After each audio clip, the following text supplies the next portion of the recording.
all of the left, all of the Democrats who will come out and try and fight against this bill, what they're actually doing is fighting for the right to expose children to extremely sexually inappropriate content. They are fighting in the state house for the right to expose children to those types of things.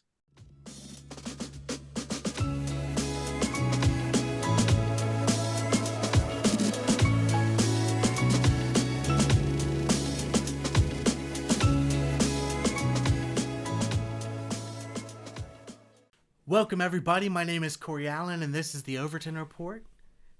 Many of you might be aware, if you follow me, because I broke the story yesterday, of a new bill in South Carolina that would ban sexually explicit drag shows being available for minors to go see.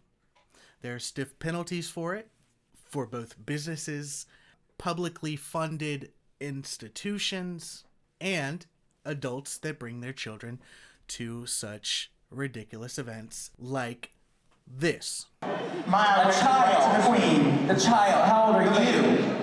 Just so you know, if you sit on his face later, it's gonna be glitter. Who here brought children? If you have a child in the audience with you, make some noise. Shame on you too, bitch. How old are you? Oh, you're not a child. How old are you? 15? Oh, yes. You already know what anal is. Are there any young children in the audience tonight? Oh my gosh, you're really excited right there. Any more over here? Yeah? Sally and Johnny, they're gonna learn a few new words. Like glory hole. And fisting. It's where you wear people as jewelry. Well, earlier today, I sat down with the two freshman state representatives, Republicans, of course, conservatives, absolutely, who were willing to stand up to the left on this issue. With this bill, which will stop children from seeing these explicit drag shows or sex shows, South Carolina becomes one of only 2 or 3 states who have presented any type of legislation regarding this issue, and is actually the first to present a viable bill that has a chance of passing with your help. So here's our interview with Thomas Beach from Pickens and Matt Leber from the Low Country Charleston area. Enjoy. All right, guys, Corey Allen here, and I'm joined by legislators Thomas Beach and Matt Leber. These are the two guys behind this new bill that we reported on yesterday. We broke the story. A bill regarding stopping children from attending sexually explicit drag shows. Now, this is something that's very important. In North Charleston, on the 23rd, 2 days before Christmas, there was an all-ages Christmas drag show. We were there protesting along with about 30 other people. You'll see footage of that in this. We were a little frustrated, a lot of us, that we didn't see legislators in South Carolina acting, but behind the scenes, Matt and Thomas were acting, and that was just released yesterday. Thank you guys so much for joining us. I'm really excited to talk to you about this bill. Matt, what's the district that you represent? District 116, Hollywood, okay. Ravenel, Edisto Island, Edisto Beach, West Ashley. Low country, Charleston area, but outside. Right. Yeah. And Thomas, what about you? What's your district? District 10, which parts of Anderson County, Greenville County, and Pickens County.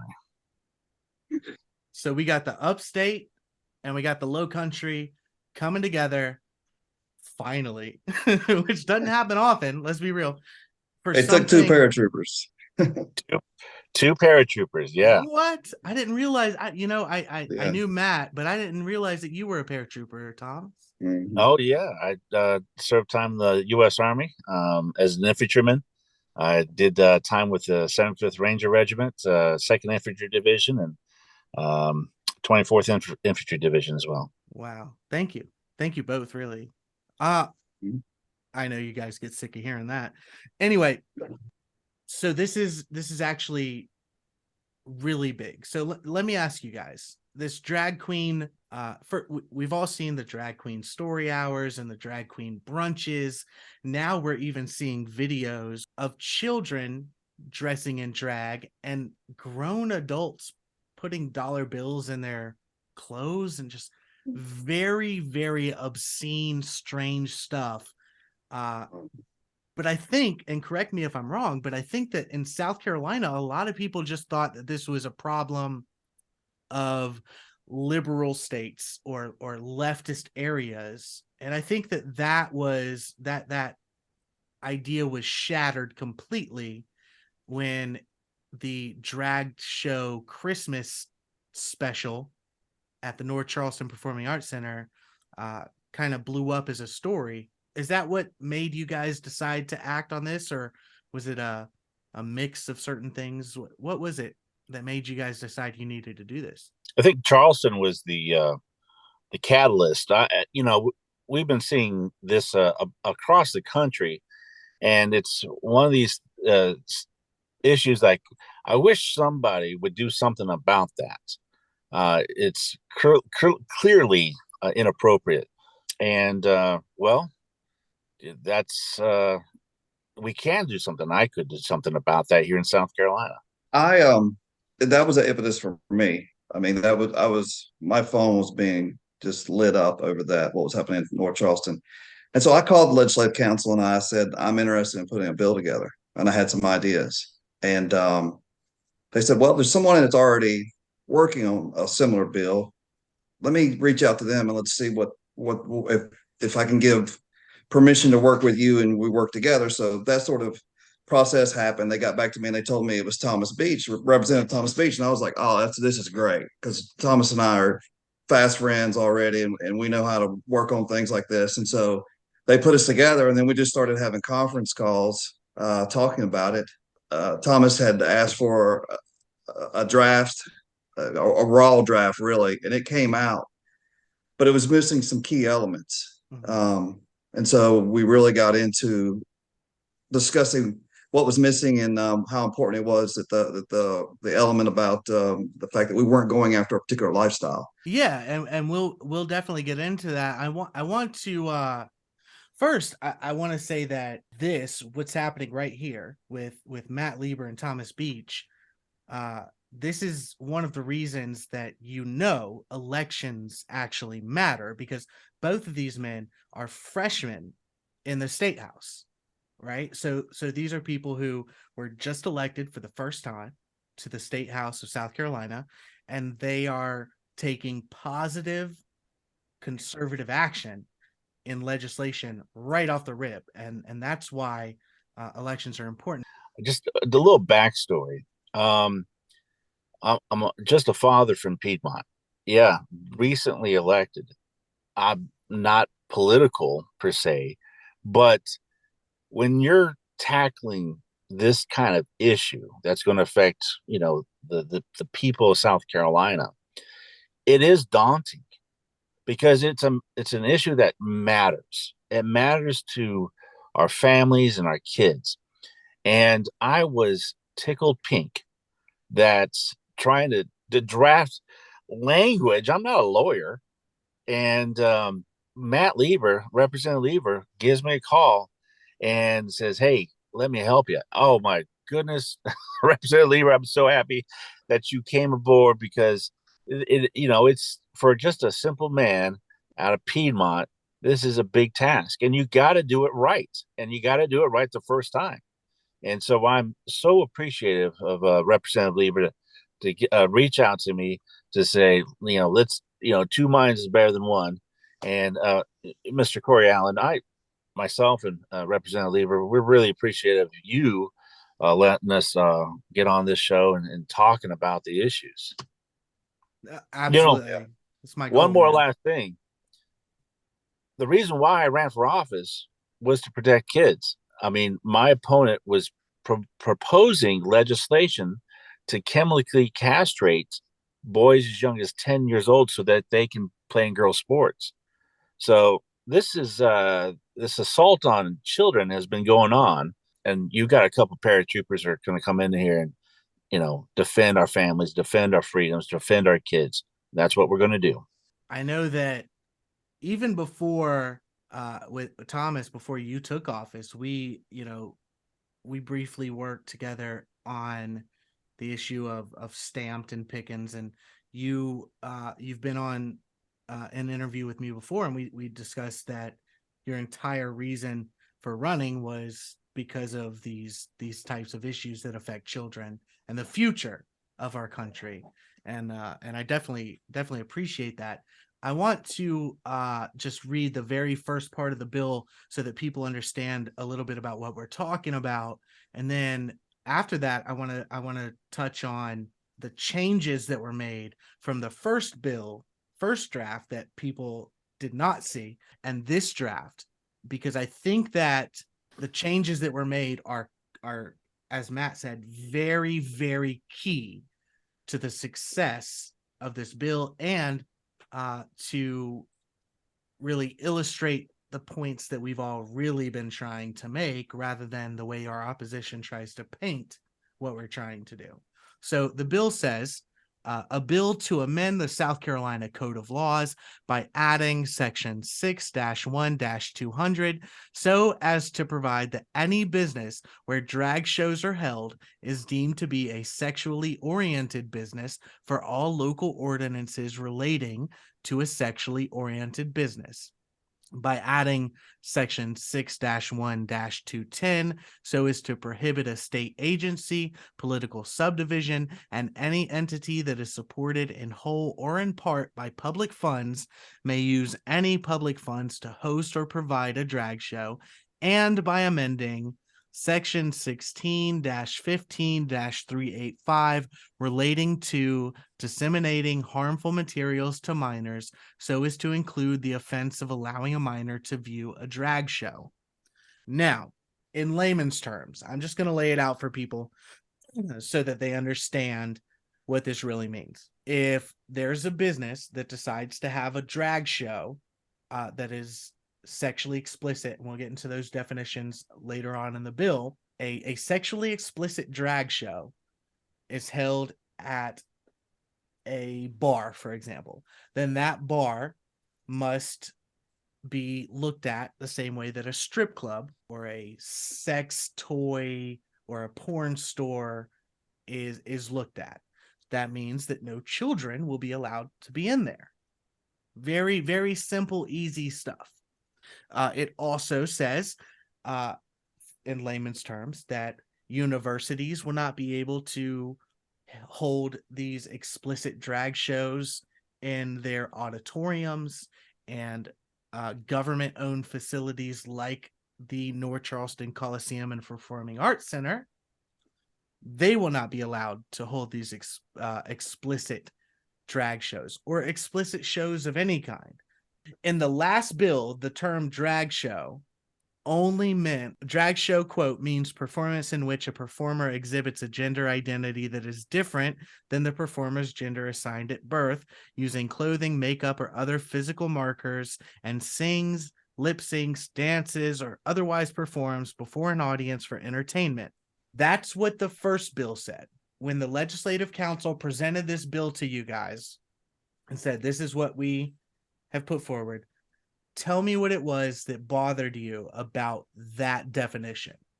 The first thing that jumped out was I was worried about Shakespeare in the Park. I really was. I was like, and Representative Leber will take explain further. But when coming up with this idea, I looked across the country to see what other states were doing, and kind of try to use the chassis, the model of what they were doing. It had some concerns, and then Representative Leber, came in, and he was very articulate. And go ahead, Representative Leber. Yeah, Matt, what happened? Yeah. So the first draft was really a copy of the Texas bill that's still pending, and I believe Idaho or one of the Dakotas had a kind of a similar bill. And what worried me about it is that it didn't it didn't specifically talk about what really bothered us the most, and that was that children were going to be exposed to lewd and lascivious acts. That's the key. It's not so much that a guy's dressed in a dress. I mean, you have your own points of views about that, but we can't be dictating in America and South Carolina what clothing somebody can wear. I mean, a guy could literally go into an Irish pub wearing a dress, and then he starts singing to the music, he starts dancing. So what do we got here? A drag show? Possibly under the first draft. So I asked that legislative council add similar language that's already on the books that talks about the lewd and lascivious acts, and it really goes into details about sexual stimulation, all these things that I'll read that. None of us really want to be talking about. Yeah, none of us really want to be talking about this. All this stuff and the explaining nudity, because you have to get specific. Mm-hmm. So there's a key word on letter or number 33 of the first page. It says "and." So after it describes someone in drag, then it says and then it gets into all the specifics of the sexuality and all this stuff with a minor being present. Now, Representative Beach and I are not in this business to tell adults what they can and cannot do if they're acting legally. So that's what I wanted this final draft to specifically state, is that you had to be in drag and you had to be doing the lewd behavior, and minors had to be in the room. I also don't want 8-year-olds at strip clubs with, this is not about choice of sexual preference or anything like that, or choice of what clothing you wear, or gender transitioning or any of that. It's not about any of that. It's about the lewd, lascivious behavior with minors being present. You can get a charge for dissemination, which is basically the delinquency of a minor, promoting a delinquency of a minor. Their laws are on the book. We're already shocked that the sheriff is not enforcing certain current laws that they probably could enforce. So we're going to make it very clear what we're talking about. And I think that's what this bill does. Yeah, I think you're right. And so here is what was added on that Matt and Thomas alluded to. Drag show performance. I told you what the initial bill had. The actual bill now has the same thing, but then it says, and is intended to provide sexual stimulation or sexual gratification, which are distinguished or characterized by an emphasis on matter depicting, describing, or relating to nudity or state of nudity, semi-nudity or state of semi-nudity, specific sexual acts, or specific anatomical areas. This basically defines the drag queen Christmas that was just held for all ages in Charleston and in other areas of the country. So that's a huge thing. The second draft was so much better because you do have your tongue-in-cheek drag queen shows like the for fundraising events, and it's fun, but it's not crass, it's not lewd, it's not kids could be around, it's all in good fun. But when you start sexualizing masturbation and showing nudity and genitalia and doing these things that are typically found in drag queen shows, that is the line you can't be crossing. And this bill, it does protect adults who choose that lifestyle, that they might make that life choice and decision to go in that route. And so those folks, they don't have nothing to worry about. But if there's a minor involved somehow, then you're breaking the law, and there is stiff penalties. So okay, and that leads us into this. So there are a couple of examples over the past 6 to 8 months that actually over the past 4 or 5 months that we can point to that would be inappropriate. We had first the Christmas drag show, and in this Christmas drag show,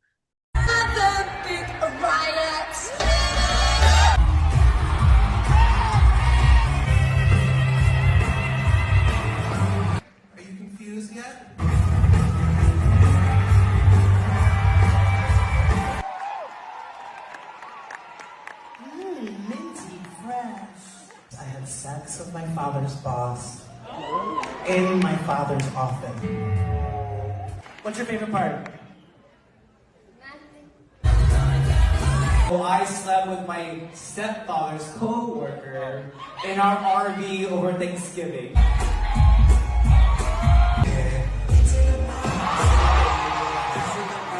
Then you have something like the famously hot Pride in Colombia that happens every year.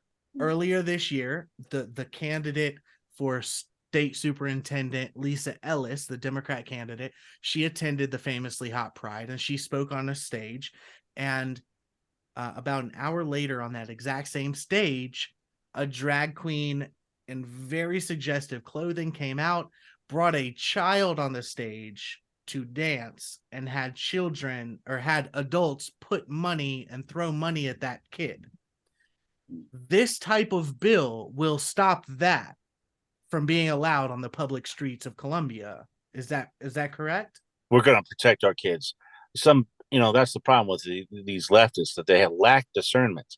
They lack a sense of right and wrong. And, I hope people will support people like Representative Leber, myself, and others that, have a little bit more wisdom to say this is an assault on child's innocence. They can't protect themselves. They can't say no, but we will for them. Yeah, I think the left it's even more than that. I think they're challenging us on purpose. I can't go into my place of employment and say these sexual things to a coworker. I'd be fired.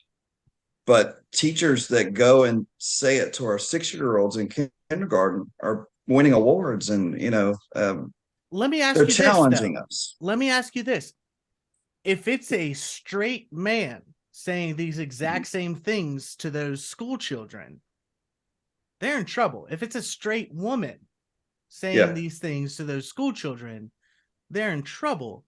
But when it seems to me, and it seems to a lot of people, that when it's under the guise of inclusivity or sexual liberation ideology, it seems that these types of things that we would all agree are inappropriate kind of slide under the radar. And it seems to me that that's probably the reason that drag show has to be specifically named in this bill, because nobody is out here trying to get children into strip clubs or porn theaters where it's straight couples doing these types of lewd acts. It's only happening under the guise of the LGBTQIA2 plus banner. I think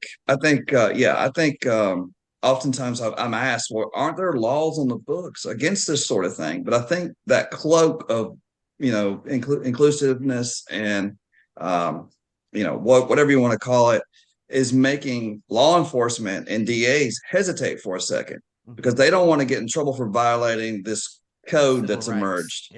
But this bill makes it super, super clear that they should be involved. They should be enforcing the law. I mean, Thomas and I are legislators.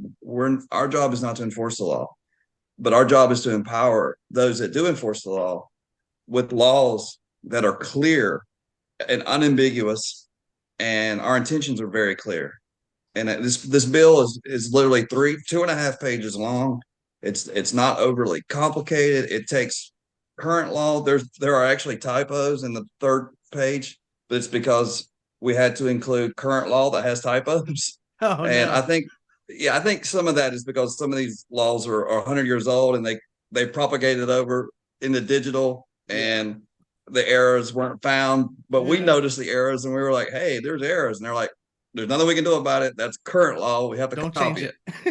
So, but our intention is very clear here. This is about the kids. There were 3 elements that were involved here. It was like protect the children, keep the public out of the public funds out. And I've got the other one on over here, it was businesses. Yeah. But number one, it was protect the kids because minors and lascivious behavior are together. And that's what we want to prevent. That's what Thomas and our number one goal is, protect the kids. And Thomas, so what is the penalty under this bill for first, what is the penalty for an adult that brings a child to one of these shows? Second, what is the penalty for a business that allows children to come into these shows? Well, they're going to get I think the Bible says it's better to tie a boulder around your neck and throw yourself in the deepest part of the ocean than harm a child, an innocent child. A millstone. Yep. A millstone. That's right. So I would have loved to put that in the law, but we put 10 years imprisonment and or $5,000 fine. Okay, that's for the adult that brings the child. Now, exactly. And yeah. is there a penalty for a business that takes part in this, or does that revert to whatever the local laws against children in strip clubs or porn shops?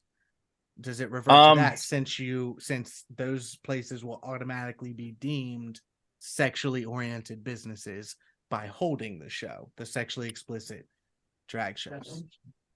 I think, those businesses will be held accountable by local ordinances. I see. Because once you get hit with, as an explicit establishment, you can't be doing business next to a school or have minors there. So it's going to, you're going to be paying the piper for that. Yeah, So, it does punish the individual, and it also, if any such institution violates the provisions of the section, then the appropriate official in charge of dispersing public funds must cease dispersing funds to the offending institution. That's so for it hurts publicly funded institutions. Yeah, so it's not only a fine, is that their budget dries up, and then but if you're the manager or you're the owner of that establishment, you're in jeopardy if you're letting this happen in your establishment. We're doing things that our constituents want to see happen, and our constituents would rather not be in the line of fire. Me and Thomas have been in the line of fire often in our lives. We're ready for this fight. So what can the constituents of South Carolina do to help you, one, get more sponsors, two, get more general backing from both chambers of the state house, and three, help you get this bill passed? What can we do? The first thing, the name of the bill, it's going to be Defense of Children's Innocence Act. Mm-hmm. And so if listeners and viewers watching, if you can get in touch with your representative and senator and say, hey, there's a bill, Defense of Children's Innocence Act, they need to be a sponsor on that, or at least vote for it. That's the big thing we can do. Okay.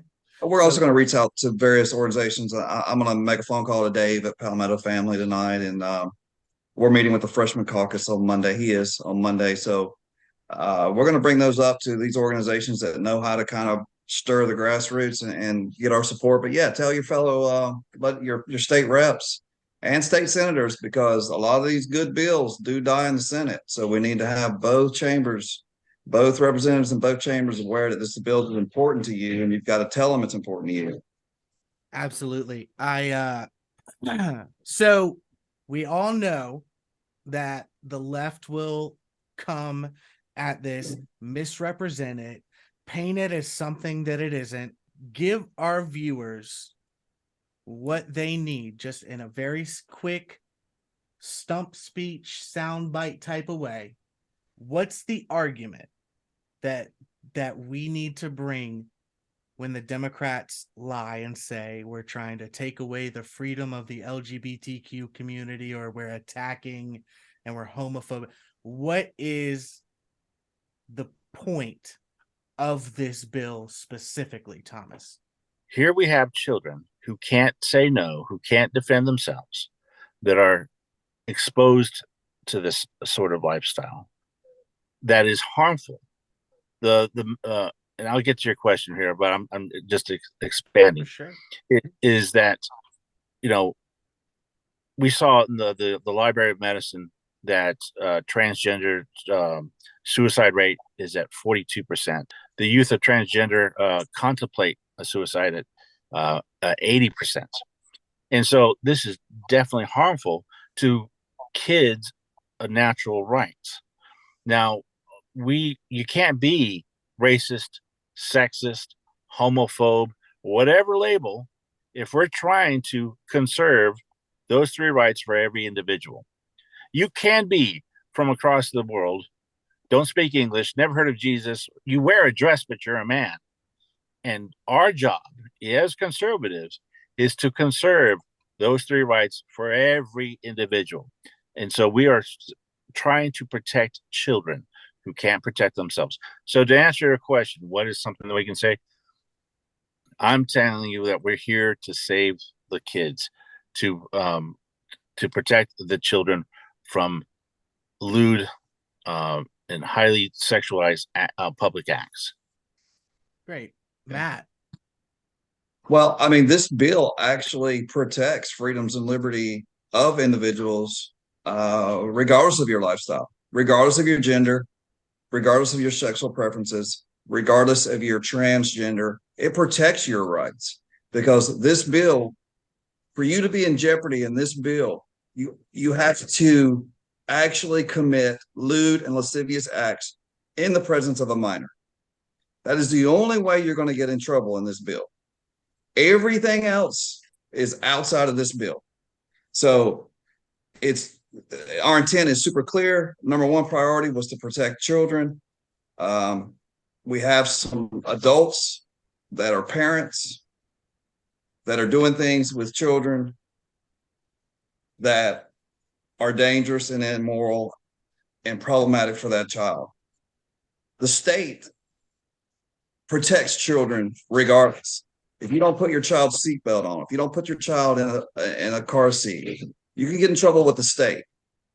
So this is entirely in line with that point of view, that we are doing nothing but looking out for the children. I don't care about your lifestyle. I have no interest in anybody else's lifestyle. You're free to carry out your lifestyle. Adults can do legal things, and this bill doesn't harm you one bit. But if you involve a child, and you're a parent, you're a manager of a club or a library or owner, and you're contributing to the delinquency of a minor by providing this dissemination of pornographic material, this affects a strip mall, a strip club, where there would be women undressing. If you are heterosexual and you're doing these lewd things in this bill, you're affected by this bill equally. So the left is going to gaslight us. They're going to come after us. The key to people supporting this bill is to remind anyone in disagreement that this bill is about protecting children and nothing else. That is the defense. This bill is about children. It's not about adults. It's about adults harming children. That's the key. This is about adults harming children. You can get in trouble with this law if you're an adult harming children. If you're not an adult harming children, you're good. You're not in trouble with this bill. This is the key. Anybody who is all of the left, all of the Democrats who will come out and try and fight against this bill, what they're actually doing is fighting for the right to expose children to extremely sexually inappropriate content.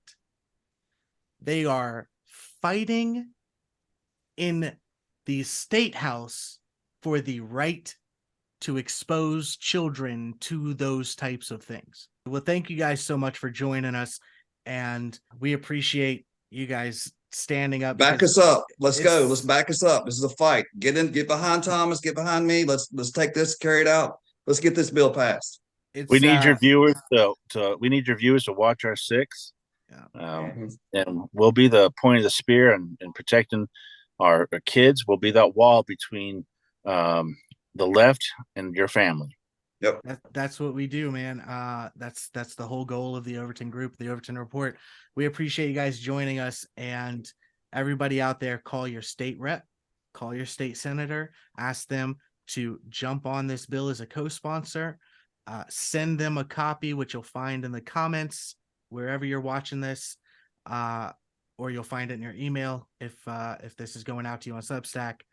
Be sure to subscribe to our YouTube channel, youtube.com/Overton Report, Rumble. We're on Telegram and Facebook, Corey.Allen.Overton on Facebook.